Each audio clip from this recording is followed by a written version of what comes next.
বিসমিল্লাহির রহমানির রহিম। আসসালামু আলাইকুম। আমি রিজওয়ানা ইউসুফ, একজন মা।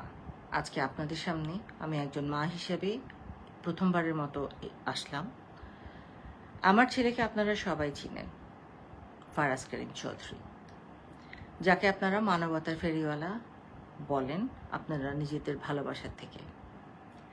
আজকে জাতির এই সংকটজনক মুহূর্তে আমার ছেলে চুপ, এটার কারণ মা হিসেবে আমি অন্তত জানি। সে যেই ত্যাগ স্বীকারটা করছে সেটা কোনো দালালির জন্য না, সেটা কোনো দলের জন্যও না, সেটা তার পারিবারিক একটা চাপের মধ্যে আছে দেখে সে আপনাদের পাশে দাঁড়াতে পারেনি।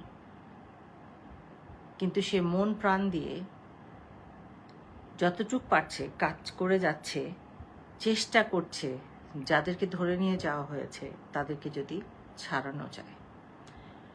কিন্তু আমি চুপ করে বসে থাকতে পারিনি, কারণ আমি জানি আমার 2 সন্তান আমার কাছে কত প্রিয়।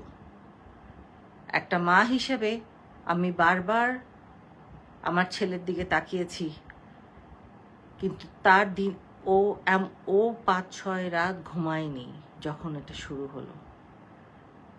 ও চেহারার দিকে আমি তাকাতে পারতাম না। আমি মা হিসেবে কিরকম একটা সংকটময় অবস্থানে দাঁড়িয়ে আছি সেটা গত কিছুদিন ধরে আমরা সবাই পরিবারে সেটা এটার ভিতর দিয়ে যাচ্ছি।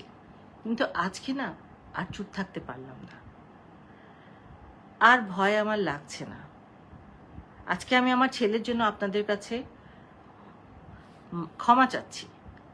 আমার ছেলে মানুষকে ভালোবাসে, সে সব সময়, তার মনটা অনেক নরম, সে মানুষকে অনেক ভালোবাসে।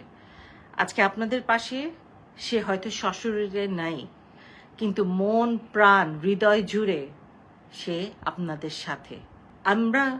আমি আমার ছেলে হয়ে আমি লজ্জিত, আমি আজকে লজ্জিত বলছি নিজেকে, মা হিসেবে আমি লজ্জিত আপনাদের সন্তানকে সাথে আমার ছেলেকে পাঠাতে পারিনি।